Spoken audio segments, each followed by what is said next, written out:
We begin our series on the defining moments in 2023 with one of the major highlights of the Nigerian judiciary this year: its successful hearing and determination of various petitions and appeals arising from the general election. TVC News Judiciary correspondent Celestine Aria takes an overview of the issues before the judiciary. After the 2023 presidential election, the phrase "all eyes on the judiciary" became popular. This was as a result of expectations and anxiety that formed in the minds of many Nigerians as the fate of the candidates hung in the balance. The judgment day finally came, 6th of September 2023. Nigerians were held spellbound as the judgment was transmitted live on national TV.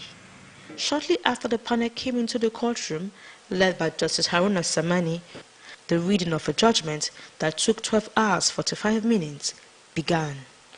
The first petition that was decided was that of the APM. In its judgment, the court held the issue of non-qualification or disqualification of a candidate is a pre-election matter. Section 142, subsection 1 of the Constitution gives power to the President to nominate a person to be his Vice President. The issue of nomination of Kashim Shettima ought to be ventilated at the Federal High Court. The court subsequently struck out the petition, after which the court proceeded to deliver judgment on the petition filed by the Labour Party. The judgment was read by Justice Abba Mohammed. In its judgment, the court held that the averment of the petitioner failed to specify the places where irregularity occurred or places where there was no election.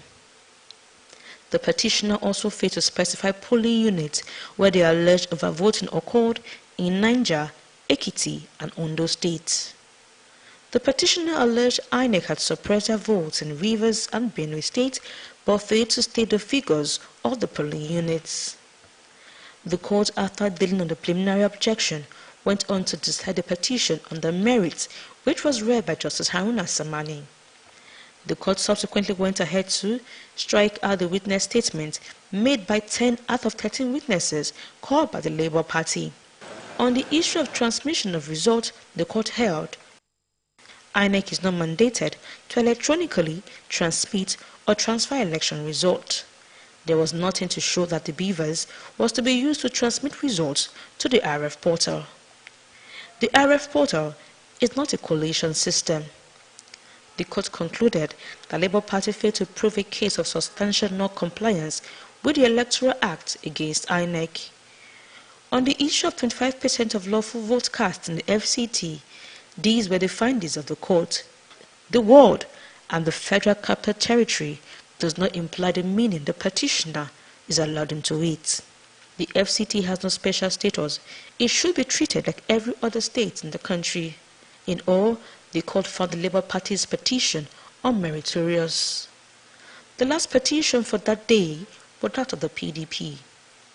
The PDP had similar issues for determination with that of the Labour Party. The PDP failed to give names of polling units affected by overvoting in Kogi State.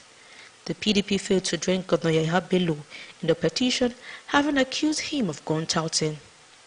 The petitioner's averment on the real-time transmission of results to the RF portal by INEC cannot by any means give rise to cause of action.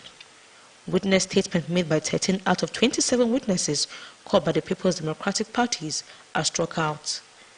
The witness statement on oaths were not front-loaded when the petitioners filed their petition. The allegations of dual citizenship against the president are new facts raised by the petitioner after pleadings were made and as such cannot succeed. On the whole, the PDP's petition lacks merit. The court afterward unanimously dismissed the petition filed by the APM, Labour Party, and the PDP challenging the election of President Bola Tinubu. In doing an overview of the judiciary in 2023, Senior Advocate of Nigeria, Adegboyega Womolo, gave this arm of government a pass mark for keeping the country together. I want to think that the judiciary has played its role, very well. If you look at the functions of judiciary, it's the arbiter between individuals, between community and individuals, between government and individuals, between government and government. But for the judiciary, we will not have had any election in 2023, because from 2021 there have been drums of litigations here and there. From particularly pre-election matters has really consumed a lot of our resources. President of the NBA commended the judges for a job well done and urged them not to allow anything deter them from doing their best. With greater innovations, commitment and honesty, the Nigerian judiciary will continue to make giant strides and live up to its reputation as the last hope of the common man. Celestina Iria, TVC News, Abuja.